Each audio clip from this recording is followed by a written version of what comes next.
Welcome, everyone. Thank you for joining us on this very cold evening. This is our Common Sense Education MCCPTA presents this evening, and we're going to be learning about technology and how our children are using it, and the parenting styles in the digital age, and supporting digital citizenship in your school community. And with me today, our presentation will be presented by Barbara Huth, and she is a program manager specialist for Common Sense Education. She's out of DC. And Latrice Rogers, MCPS Curriculum and Instructional Programs, and her office is in this building. So I'll turn it over to them so they can educate us on Common Sense Education. Thank you, ladies.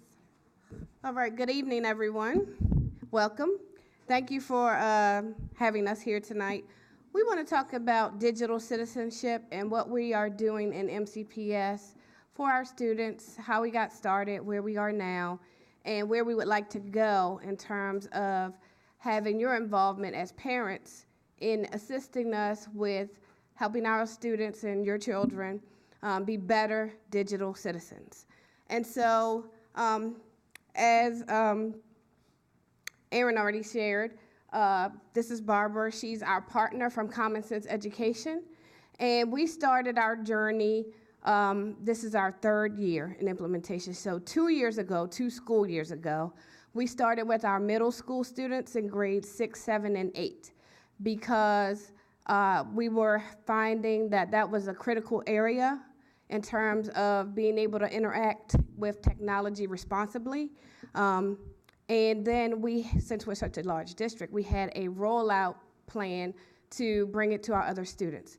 So last year, in addition to grades 6, 7, and 8, we included students in grades 3 through 5, and then we included our 9th graders at high school. So those middle school students who received digital citizenship curriculum could continue their path when they went to high school. So if they were 8th graders, they continued in grade 9.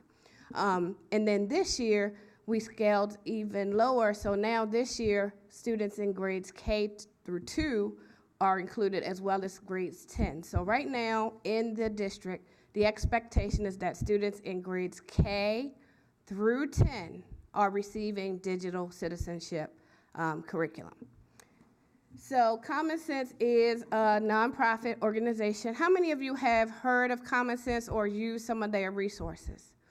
Okay, great. So they have a wonderful resource bank, particularly for parents, but there's an education component, which is the component we use for our digital citizenship. There is an advocacy piece that helps with policies for students and for digital citizenship media. And then there is the parent piece. And so they have a plethora of information that helps us on a daily basis. For this evening, if you have questions, we're going to ask that we can get through the presentation, and we will address some questions through a Slido. And so if you're not familiar with that, you will need access to a smartphone, if you have a smartphone with you, and then you can just log into Slido, slido.com. And when you do that, you will see a space to enter the code. And so you will enter code R901.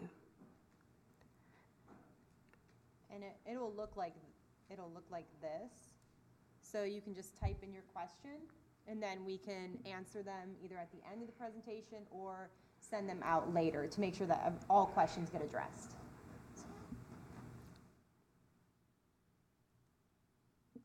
Okay, so I'm going to turn it over to Barbara. Perfect. Does anyone have any questions on the Slido? Okay, perfect. So we're going to start off tonight just doing a really quick exercise from one of our lessons. And I know that it's after work and we may be a little tired, but I'm going to ask you guys to close your eyes just for a second. And I just want you to take a minute to reflect on your media use. So when you first woke up this morning, how long was it before you checked your phone? As you're getting ready for your day, what role does media play in your morning routine? Is the news on in the background? Are you listening to music? Are you checking your work emails as you're going through your morning routine? Now think briefly as you're driving to work or going through your errands for the day, what role does technology play? And now as you are at work, does sometimes your personal life come into your work life? And how much are you using technology and in what ways during the day? As you're going home and you're sitting at the dinner table, are there devices present? If so, how many and in what purpose? And then finally, after dinner, what are you doing and does it involve media or technology? And finally, as you are going to bed, how long has it been since you've checked your phone? Where is your phone when you go to bed? Is it in another room? Is it next to you? Okay, so you can open your eyes. And I just want you to turn and talk for a minute with your neighbor. So the first question is just, were you surprised about how much or how little media you use based on your reflection you just had?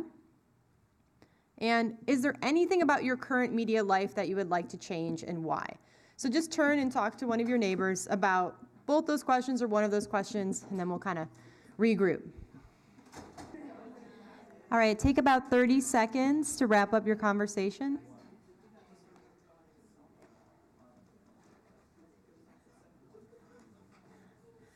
Okay, so how many of you were surprised about how much media you used? If you were surprised, raise your hand.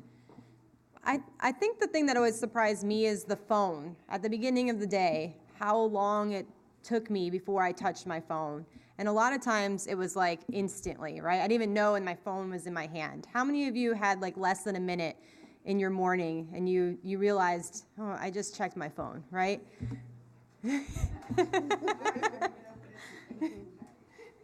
Great, right? And so as we're thinking about these things, it's really important that as we're talking about our kids, that we're also reflecting on ourselves and that we are modeling the things that we want to see in our kids. So just thinking about that, I want you to think about this question. Do you think that parents spend less time on devices than kids or teens, or do you think we spend more? What do we think? Is this a myth that we spend less time on devices, or is it a truth? I think we spend more, but children spend less than the thing that spend more because they're on a restricted pattern. But we spend more. Great. Now, I'll give you a clue. This stat is including our work time as well. And usually when we look at kids' stats, we're not including school or homework time. But I was like, of course, then we spend more time because I'm on my device all the time for work. But in this study, it was actually a myth. We spend about the same time on our devices as teenagers in a similar study. And you can see there that we spend about 9 hours with screen media daily. So that's not just phones, that includes computers, TV, everything, involved there. But if you look, almost 8 hours of that time is devoted to personal time. So not all of it is actually from our work time. Now, this does account for multitasking. So you can see here, we're very multitasking. We got phones, we've got our computer. If you're on 2 different things at the same time, it's counting that twice. So you can see the number is a little bit higher than it might be. So just to kind of start off with a little bit of humor for tonight, the struggle's real for everyone, right? Not just our kids. It's also, hard for us as adults. So Will Ferrell will put this best in this device-free dinner. So, sweetie, tell me about your day. Well, today, actually, I was driving to the grocery store, and I saw a dog. Oh, you saw a dog? Oh, sorry. Daddy, put your phone in the basket. The basket's so crowded, though. Just put it in. Oh, wait. Put it in the basket. In the basket. Put it in the basket, right? It's an easy thing. Just put it in the basket. Please put it in the basket. Thanks. All right. Let's see what we think of this meal. As long as it's in the basket, though, I can technically still touch it, right?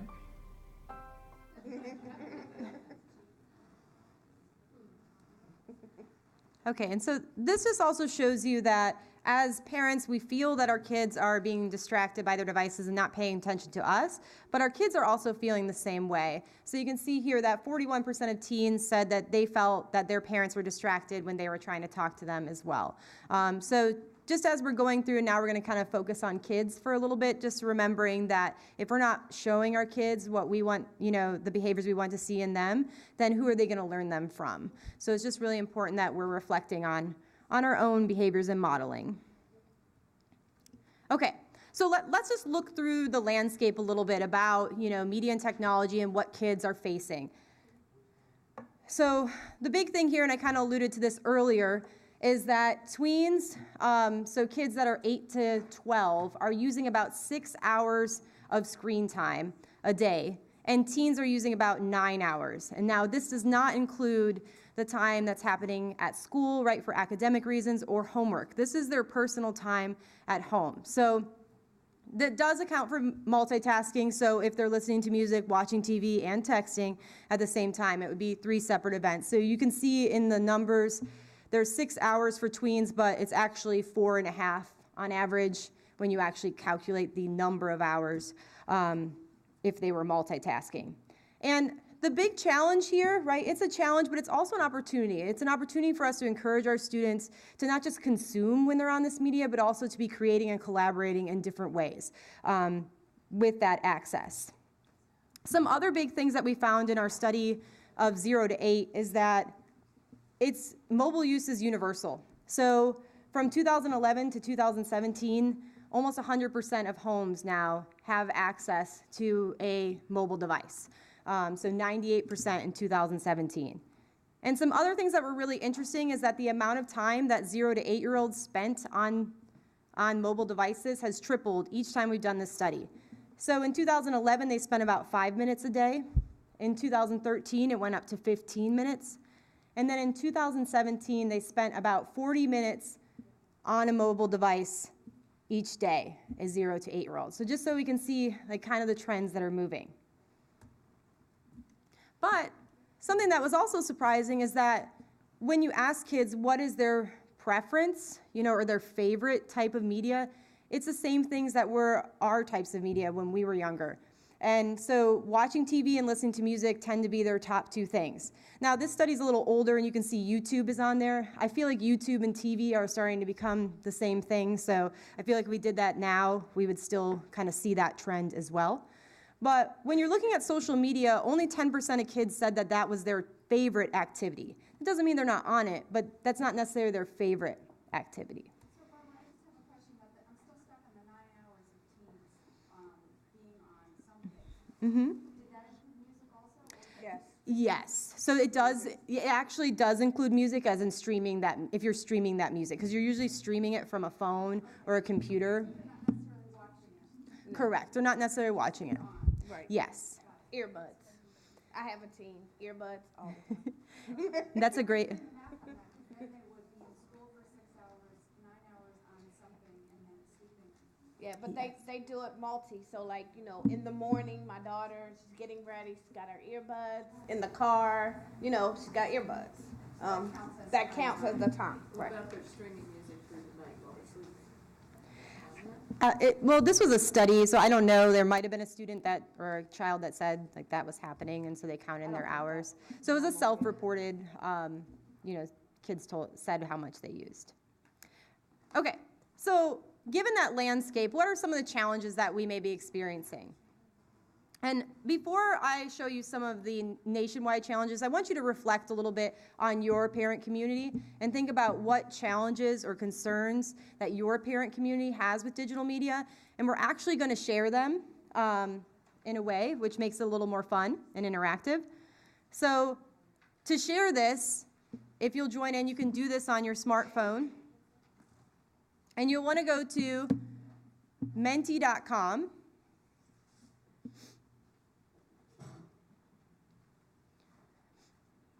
And when you get there, you're going to see something that says, please enter the code.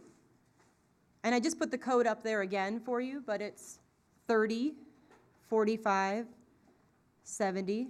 I feel like I'm playing bingo with this microphone. And once you enter the code, it doesn't matter if you include the spaces or don't.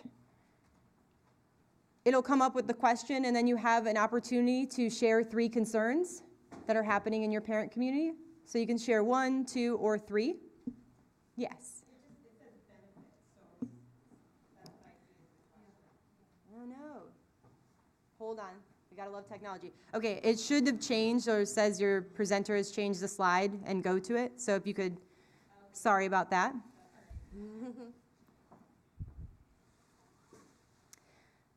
We're gonna do the benefits later.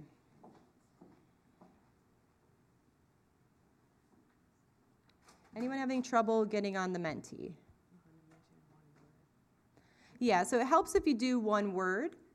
And then as you share, it'll update automatically. And as people share similar things, the words will get bigger.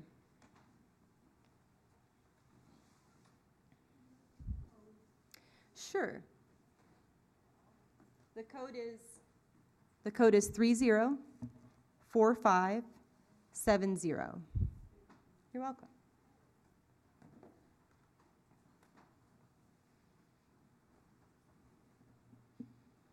So I usually do this with my parent communities just to see what challenges everyone's having, and that a lot of times they're similar challenges, because getting together in these groups and having these conversations is the biggest, part of this, and it's really helpful to see that other parents are having similar challenges and talk through solutions together. So that's great. And a lot of these things we're actually going to kind of go through some resources to help support you through some of these things, like addiction and bullying. We've got cybersecurity, right? Number of hours, so screen time. Great. Okay, so let's get into some of these challenges. So the first one I'm going to go through is that attention, distraction, and addiction, right? Now, we don't really have solid research on being addicted yet, right? So it's more about feeling addicted. And when surveyed, 50% of teens said they do feel addicted to their technology, right? And I think that something that we can really relate to too, like sometimes I feel addicted to my technology. Like I check my phone instantly. When I hear that buzz, sometimes I even if it's not my phone, I hear the sound that's mine. I jump sometimes thinking I've got to go to my phone and look at it. So I think it's really important that while we're thinking about our teens, that they may be addicted, that we're also opening up that conversation to talk about what's happening with us too, with our teens, so that we can relate to them. And over half of teens are saying they multitask while they're doing homework, and they think that it doesn't hurt the quality of their work. And we know now that you really can't truly multitask. It just means that you're doing things at half the capacity that you could be if you're doing 2 things at the same time. And also, you can see that the amount of parents that feel their teens are addicted is slightly more than the amount of teens that said that they felt addicted. So, at 59%. And the big thing here is that it's not really our personal failings or that we're bad parents because our kids are addicted. It's really, a lot of this is addictive by design, right? There's that sneaky science that's really drawing us in, and that's playing with our psychology, right? They hire psychologists to kind of think about ways to help us be on the device more and compete with other things, right? Because if you're on a certain app more, then they get more ads or whatever, and so that, helps them. So here are some sneaky sciences. The first one is likes and follows, right? If you get a like on a picture that you post, right, it sends that dopamine, and you get kind of that reward that makes you want to do it again, right? And the more that you get, the more that you want. Now, there are other activities besides using technology, right, that give you dopamine. It's just that when it's so easy to click and get a like, right, that we might be drawn to it more. The next is notifications. And the fact that they're red is not, it's on purpose, right?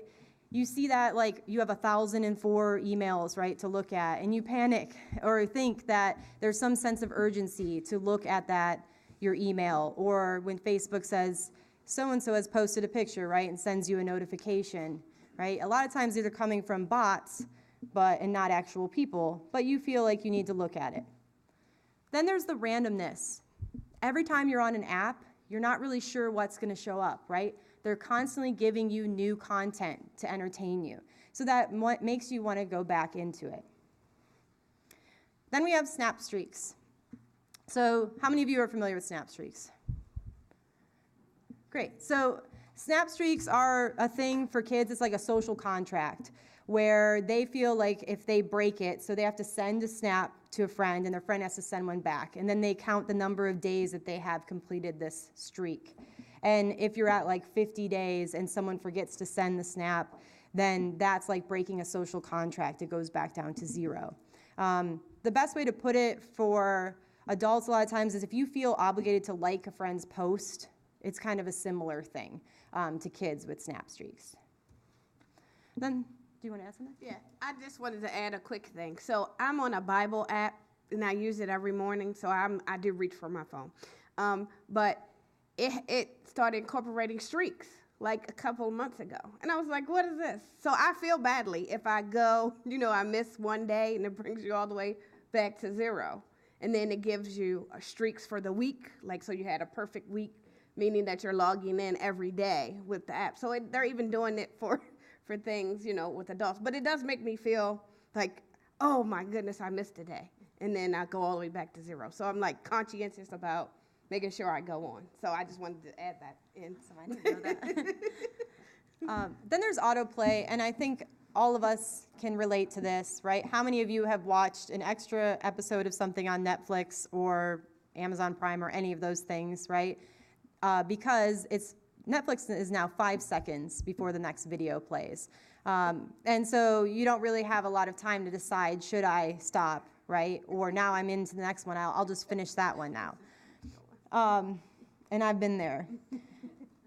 And then finally, there's those in-app purchases, right? And a lot of times with the in-app purchases, it's like, do you want to stop? You can either stop and wait an hour and then you can play again, or you can pay 99 cents to level up, right, and go into another game. So a lot of times if a kid is invested, they'll want to pay the 99 cents to keep going. So what are some ways that we can outsmart the sneaky science, right? We're not helpless here. So the first thing to do is just check yourself. How many of you are using the new screen time feature that's on your iOS, on your iPhone, or they also have it on Android as well, right? And so screen time feature. So it'll tell you how much. It tells you how much screen time you have. The first time I was appalled. So it'll adjust, so like then I'm conscious. I'm like, oh my goodness, I was doing this way too much. And so the next week you can see your stats, or you can check it daily. I don't check it daily. A report comes like once a week. But you'll see it went down by a certain percent or it went up by a certain percent. It'll also tell you how many times you actually check your phone a day, like how many times you open it up, which was really interesting to me.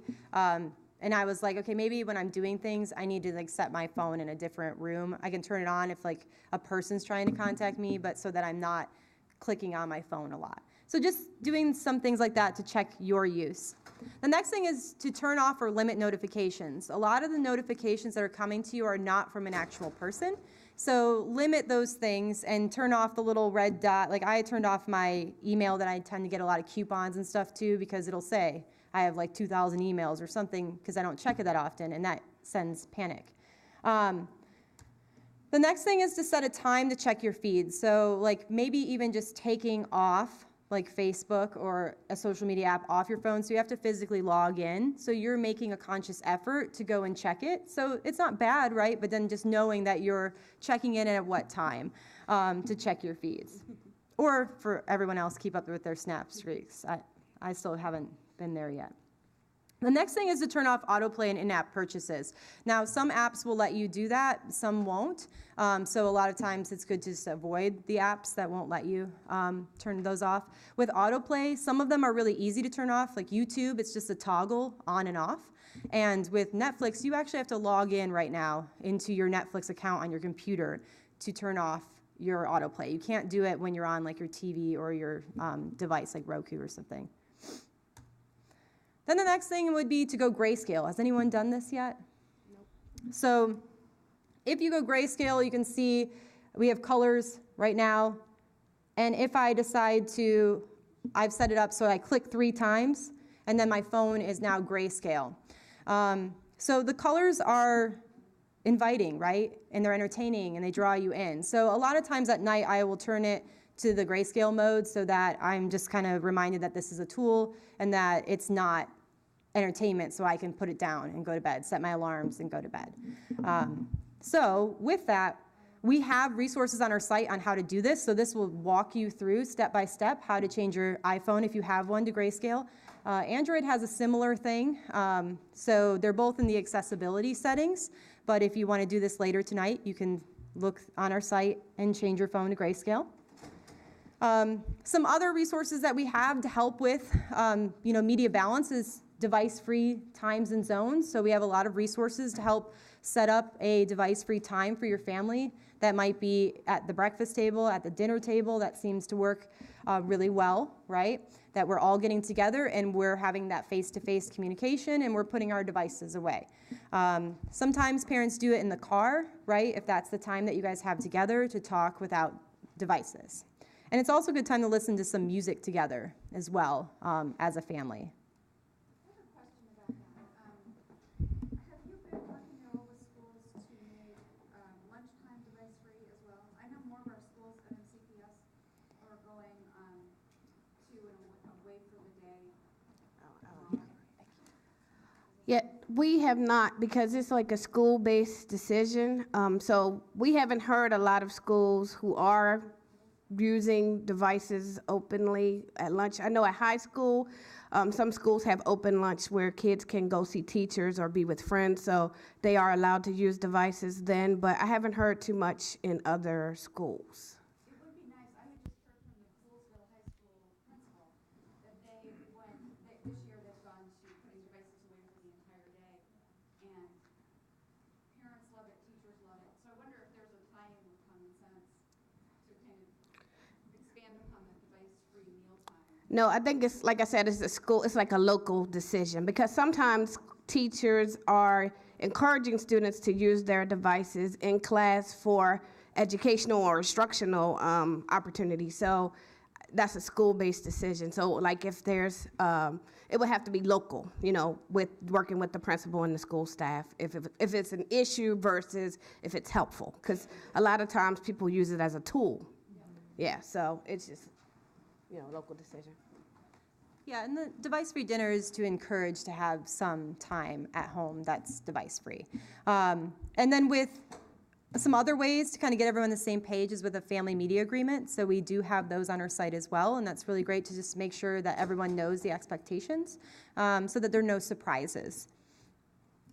Then we also have some resources. So if you're not that familiar with the screen time feature yet in iOS, there is a video that just shows you what you should know about it and how to set up family screen time as well, so that you guys can kind of work together and talk about things that you may want to change and make goals for each other, and kind of talk about how we can reach those goals. Another challenge that you might be experiencing is exposure to inappropriate content. Now, this is a lot of times coming from the TV in many cases. And we can help with that. We have ratings, we have reviews of books, movies, TV, apps, games, anything that you can think of on our site. And when you go to our site, you can look one up. So does anyone have a game or a movie or a book? I have Fortnite up here by default because I know that it's kind of taken over the nation, / maybe the world. But you can search it. Does anyone have something that their child wants to be on that they're thinking about and have any questions about that we can look up right here? Or a game or a book? Overwatch? Overwatched. Is it 2 words or? No ED, just Overwatch. It came up anyway. Yeah. Okay, so you can see there's the review of Overwatch, and you can see the age that Common Sense recommends. Then you can also see what parents are saying about it and what kids say. There's usually like a short video just to give you an idea of what it's about, because we know there's so many things coming out really quickly that it's nice to get a quick overview. There's also a content grid that'll tell you, if there are any positive messages, are there other things I should worry about, like violence? Is there those in-app purchases, like consumerism? So when you click on it, it'll give you some more details of that particular app or game. And then the What Parents Need to Know section is a really quick read on what it is. One of my favorite sections is the what you can talk to your kids about, because this just helps you like start that conversation. Because a lot of times, like with Snapchat when it first came out, I'm like, how do I even start a conversation with kids about why they want to use it, right? Because I wasn't very familiar with it. So as it, now that it's more familiar, it makes more sense. But as new things come out, it just makes it a little easier. Because our kids are always ahead with the technology and what they're using. Another challenge, and I don't really love to look at social media as necessarily a challenge. I think it also can be very beneficial, so just depending on how it's being used. But with social media, kids are on, the majority of kids are on more, I should say teens, are on more than one social media network. And they're not really using Facebook anymore. Facebook, they tell us, is for the old people. So they're really on Snapchat, Instagram, and YouTube are the top 3 things that they're really engaging in, according to the Pew Center of Research this year. So on our site, we do have some things that you can look out for when your child comes to you and says, I want to be on this particular social media app, or really any app, because as technology is changing, there's a lot of features that are being added to it. So some things you can look for, and they're usually in our reviews as you go through them. And also just like actually signing in yourself and looking through the app. Like, can you find age inappropriate content fast, right? Or while you're going through things. What are the default settings? Like Instagram is defaulted to public, right? So changing it to private, right? So that they know who they're sharing their information with or their pictures with. And then there's some other things, and just because you may see some of these features doesn't mean it's necessarily something that you don't want that you don't want to use at all. It's just that you have to be aware of it and to have those conversations. And to keep up with these, we also have quick, like 1-minute videos that give you the details on how to set these privacy settings. What are some of the reasons why kids may want to be on them, or anyone, adults as well, and then what you should look out for as well. So you can see like there's the what is Snapchat, and there's a whole bunch of them. Like, has anyone heard of Twitch? It's a gaming app. So if you ever hear that word Twitch, you can then watch the 1-minute video to see why kids would be looking at that. It's like actually watching other people play games on an app. Okay, so now Latrice is going to get into a little bit about the opportunities with technology. Okay, I think oftentimes the default is to talk about the challenges, but in education, as I just mentioned through the question, a lot of times we use technology because it helps us instructionally, so using it as a tool. So what are some of the opportunities? Based on your parent community, what are some benefits of digital media? If you could just turn quickly and talk to one of your neighbors nearby about what some opportunities might be to digital media, and think broadly when you see media.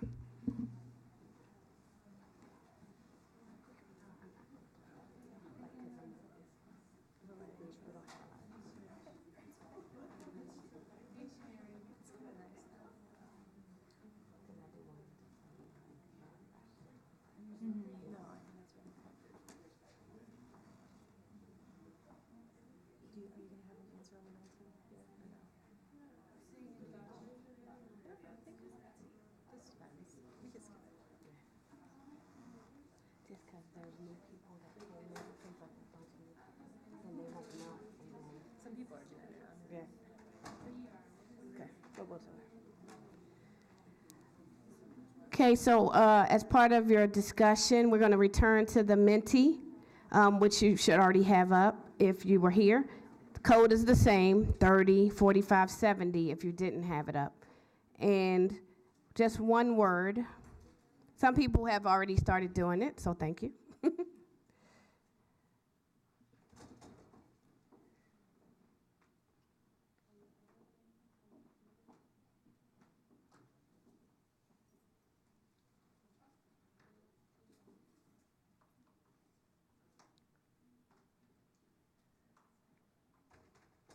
Is it going to show? I don't know what happened.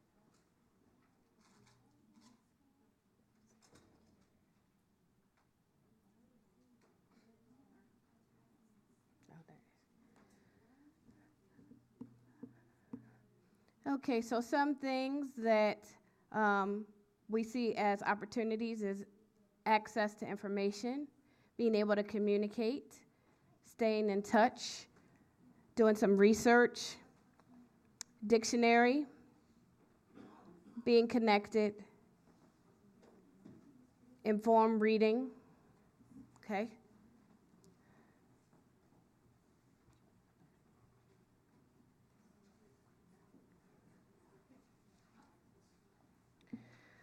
All right, so, as you mentioned, being able to access learning, information, and it allows you to do that pretty much anywhere at any time. So, somebody made a joke earlier today about Google being a verb. It's not really a verb, it's a noun, but, we say just Google it. How many times have you either said that or heard it? Yes, right? Because it's quick access, something that you might need more information about can be found relatively quickly. Also, we have the ability to be creative and engage in some activities that might allow for some self-expression. How early do children know how to take a selfie, how to delete, edit information? And I recall growing up, I'm gonna, expose my age, but I was amazed when the Polaroid camera came out. And I remember seeing that first commercial for Polaroid, and I'm like, oh my goodness, you mean you can see the picture like right away? Because I was used to, even though you had to shake the thing, but I was used to waiting for you to first of all take the entire roll of film, right? That could take months, just depending on, and then getting it developed and having to wait for it to come back. So to see an instant photo, and now look at what our children can do. The idea of connecting and collaborating, so you can be in contact with someone literally across the world. Staying in touch with family members who don't live nearby, using technologies like FaceTime and Marco Polo and all these other things that are available. And also the opportunity to do good,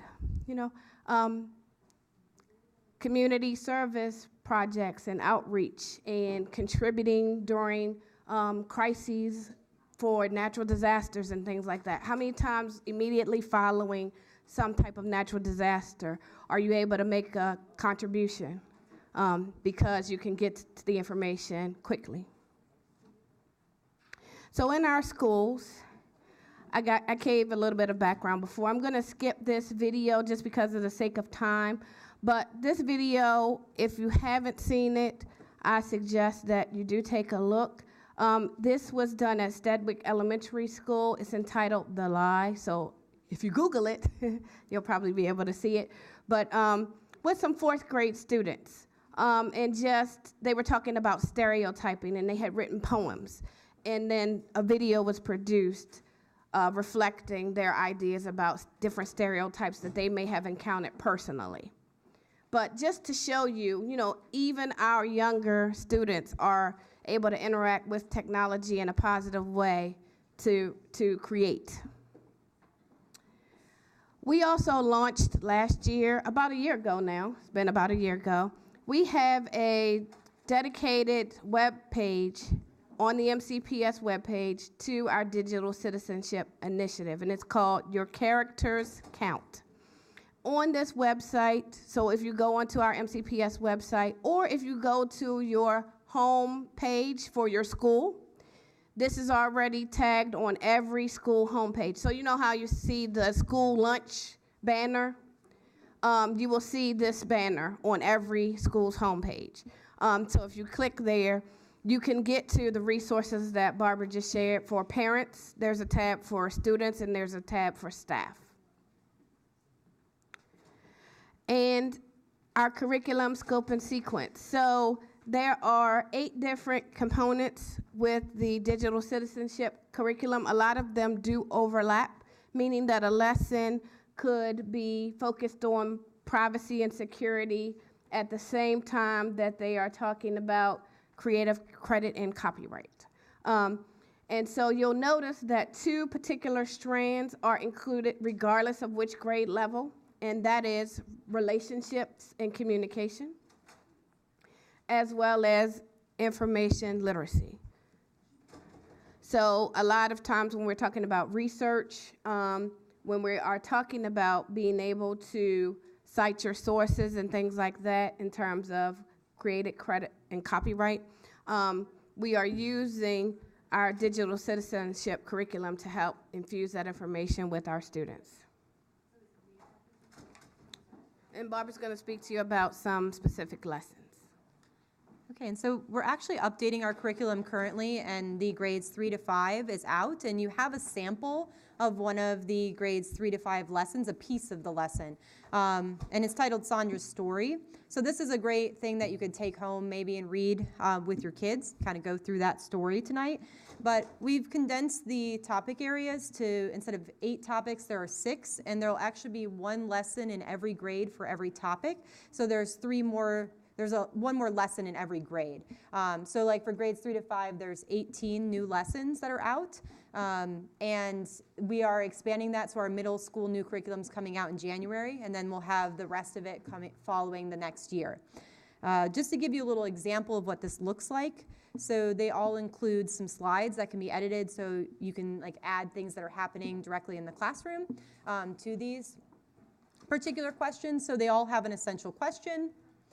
They have the learning objectives that go with that essential question. So this one's about cyberbullying.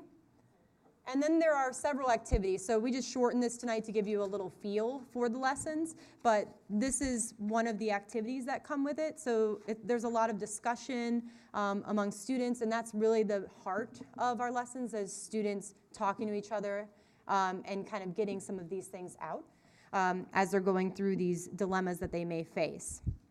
So at your chairs, there is a copy of just a part of this lesson, but you can go online and see just the rest of the lessons and what's available. So what can you do in your parent communities? I just wanted to show you, we showed you a lot of resources that are available to you. We also have some additional resources that are really great for organizing parents together. And the first one is our Connecting Families page. And with that, there are materials that you can use to host if you're hosting like a movie night, right? Maybe some schools have hosted like screenagers or something and then had a conversation after it. So there are materials to help like organize that event.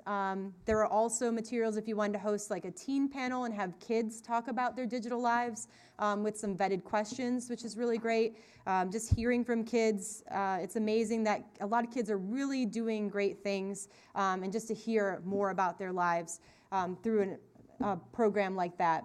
We also have case studies that are already set up, so under the Discuss tab here, that you can like explore a topic further, maybe like screen time, cyberbullying, something that your parent community might be concerned with, and it'll have like a story or a video and then questions that go along with it already set up for you so that you can start organizing those conversations. And then the share button will be things like the media agreement that I showed you earlier. There's a glossary of some common terms and those things. And there's another handout on your tables that kind of explains some of the resources just quickly for you, a quick guide for those.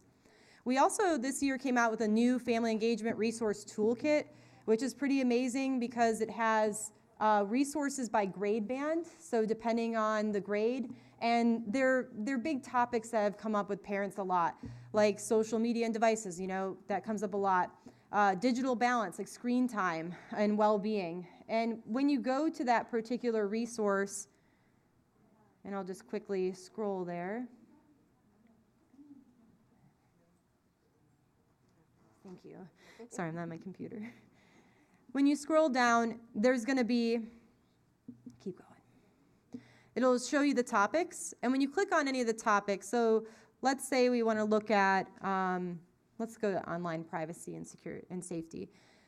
So when you go to it, it'll divide it up. First, it'll say like essentials. And so there's even presentations that are already made that you could take and use within your parent communities. As you keep scrolling down, there are resources by grade band that are appropriate, age appropriate for that particular topic. So it might be videos, it might be advice, it might be a little worksheet or an activity to do with the kids. So as you keep going. So that's another resource that's available to our parent organizers and community leaders. Okay, so do you want to introduce that? So now here's the part where we seek your assistance.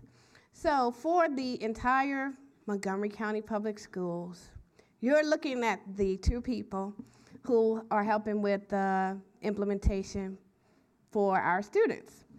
And so we get a lot of requests to come out to parent groups and things like that. So we've done PTA meetings, we've done the parent nights. Barbara's done a couple of those. And Barbara also supports the region, so she's not just dedicated to MCPS. And so this is becoming more and more of a challenge for us to be able to facilitate. So what we would like to do is to build your capacity to host some events that we normally would get requested for. Oh, and by the way, I have another job, like this isn't my main job, it's like a piece of my job. But I'm with the curriculum office, for those of you who missed the introduction, so you know what we're doing now, right? And Lisa was with me earlier, so she knows. What we would like is to see if there's any interest, anyone, to help build some leadership around being able to bring this information to your parent communities. So it doesn't have to be you necessarily, but if you know anyone who might be interested in digital citizenship as a topic and who would like to learn more about it and how they can help support their parent community with it, we would love for you to be able to contact us. So we have created this sign up, and it's really basic. We just need your name, we need the school that you represent, and an email address. And then we're going to try to establish a cohort of people that Barbara and I will work with to support you, to share what the resources are, show you how to use them with your parent communities, to help us spread the love, so to speak. So if you don't mind, we would like for you to sign up yourselves or at least take it back to your parent communities to see if you can get some volunteers to help support the efforts in MCPS. Yeah, so if you want to take a picture of that tiny URL, we tried to make it really easy to remember. But can we also send it out later? Okay, and we can send out the link as a reminder as well. So it's just a quick sign up, and then you'll get more information if you do. So we will look at the Slido questions. If you still have pending questions, because we kind of need to wrap this up, if you want to just ask them at the Slido with that code, and then we will send out an email communicating some of those answers, or all of those answers, later as well. So we just want to thank you all for your time this evening, and thanks, Erin, for having us. Yeah. And we'll get everything to Erin, so she'll have the information for you. So thank you very much for having us, and have a good meeting. Ladies, a very nice presentation this evening. And like they said, we will be sharing their slide deck with you, and the taped presentation will be shared online. So thank you very much.